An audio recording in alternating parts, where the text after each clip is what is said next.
ganda po ayan, mag-practice kami memorize ni host na dahil kailangan pa-memorize kailangan tula. Kaya, pakinggan mo po para may tuno. Ito, ang batang madasalin nagiging matulungin. Ang batang madasalin nagiging malikain. Ang batang madasalin nagiging masunurin. Ang batang madasalin nagiging maunawain. Ang batang madasalin nagiging masayahin. Kasi pag nagbasa ka nito na alam mo yung tula kasi, kailangan may tuno. Ngayon, pag walang tuno yung tula mo, parang nagbabasa ka lang, hindi rin maganda yung mga tula. Kasi yung tula mo, diretso ang basa, para ka lang nagbasa. Pero dapat ang nagbasa ka, may tuno siya. Kasi tula to siya eh. O ikaw, go. Ayun, basahin niya. Kailangan may tuno yung tula. Ang batang madasalin nagiging matulungin. Ang batang madasalin nagiging malikhain. Ang batang madasalin nagiging masunurin. Ang batang madasalin nagiging maunawain. Ang batang madasalin nagiging masayahin. O ikaw. Kaya inulit ang palabas. Inis naman si grupo dahil naaabala daw sila. Muling inulit ang palabas ni Bobby. Kaya pinuntirya sila ng mga kanya ng Navy. Ngunit hindi nila tinamaan si Bobby kaya nagpasikat pa ito sa camera. Hindi nila mapigilan ng mga laser beam ng mga cyborg. Nagpagpunta si Spark sa likod ni Whitebeard. Nagtunwari pa itong nakikipag-usap sa pinuno. Ngunit bigla rin sinaksak ang Emperor gamit ang malaki niyang espada na tumakbo sa katawan nito. Nagkagulat ang lahat sa pagka-traidor na nangyari. Ang batang madasalin nagiging maunawain. Ang batang madasalin nagiging masayahin. O hindi mo pa rin nakukuha ang tono. Ayan mga guys. Kasi kailangan practice ng practice. Kasi pag hindi niya to natutunan yung tula na may tono, kailangan kasi tula na may tono. Kasi ako noon, nag-aral ako ng grade 1. 9 years old ako guys. Ngayon, gaya nila, pag ako nagtuturo, talagang kututusin naman ang turo naman sa kanya ay nahirapan lang ako sa tula.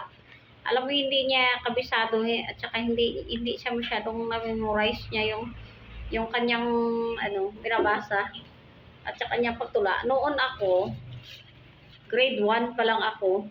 Ewan ko bakit, depende sa talaga sa sa bata. Depende sa bata kasi ako noon nung bata pa talaga ako. Sa 9 years old ako ng grade 1. Hindi ko akalain talaga nung ako nag-aaral talaga. Hindi ako tinuturuan ng magulang ko talaga, promise. Hindi nagtuturo yan nung shoutout sa mama ko. O sa either sa mga kapatid ko na katanda sa akin, na kumbaga, nagtuturo sila pero bigyan ka lang nila doon sa papel, parang susulat ka. Tapos, ayun, ang ginagawa nila guys, yung pagkatapos nila to, yan, iwanan ka nila. Ako naman, ang umpisa ako mag-aral grade 1. Alam mo yung teacher namin na napakasalbahe talaga yan. Ang kanyang, yung kanyang pamalo ay haba-haba. Shoutout kay Sis Jinky Malakad. Classmate ko yan, si Sis Jinky Malakad. Ayan, sa shoutout kay Maras. Alam mo yung teacher namin niya yan, masyado yung salbahe. Shoutout kay Ma'am Cordero. Kay Marilyn Cordero. Shoutout sa aming teacher sa Gimaras. Ayan, siguro, alam ko hindi niya ako matandaan, pero ako tanda ko siya. Ngayon, yan, talagang masyadong salbahe. Kung tutusin, salbahe talaga. Kasi namamalo talaga yan. Sobrang namamalo yan siya guys. Alam mo yun? Oo, namamalo. Ngayon, ako, hindi ko naranasan na pinapalo ako. Alam mo yung hindi ko naranasan yan sa mga teacher ko kahit salbahe. Ako pa ang tinatawag nila yan na magpanguto sa ulo nila. Ayan, magkuha ng uban sa ulo nila. Ako pa tinatawag na maghatid ng mga ulam sa bahay nila. Parang gano'n, parang ihatid sa bahay nila. Ako pa rin ang inuutusan.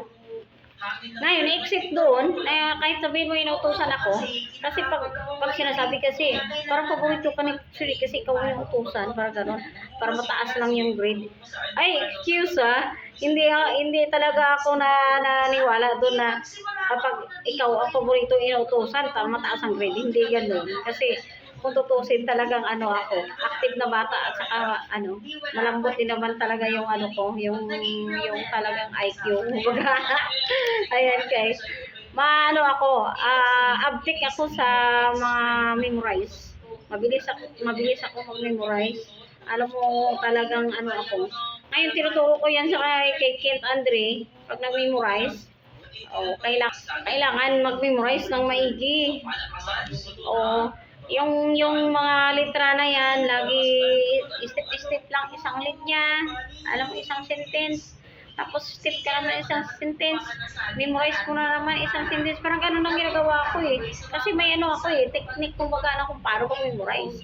Ang bilis ako kahit nagsasaing ako sa aming saingan, sige lang hawak ko yung aking memorize na mga litra dyan. Talagang maya, one paragraph na-memorize ko na.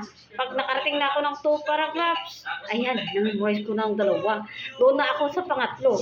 Kasi minsan mga 8 paragraphs pa eh. Yung na-memorize ko, kayang-kaya ko pa. Ngayon, siyempre, step lang. Tapos sunod na naman. Tapos kuha na naman ako. Doon na naman ako sa pangatlo. Kaya doon naman ako sa pang-4. Hanggang maabot ko yung pang-8. Very mo yan guys. Kaya siguro, depende talaga rin sa takbo ng ating kaalaman. Kasi ngayon, natuturo ko ayos na. Talagang parang mahirap pa siya mag-pick up ng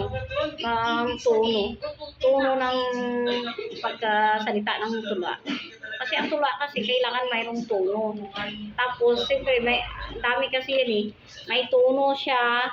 Di ba, mayroon minsan na mag-stop ka dahil may kama. Tapos, mag-stop ka doon dahil may period. Parang ganon, may stop ka doon dahil may exclamatory sentence. Di ba, mayroon may padamdam, question mark. Di ba? May maraming proseso doon sa mga salita na pwede natin na magtumigil, parang ganon, hindi tuloy-tuloy. Ganyan guys. Kaya, dapat ngayon pa lang na kung paano magsalita sa tula. Ayan guys, gandang gabi po. Shout out everyone. Gandang gabi po sa lahat.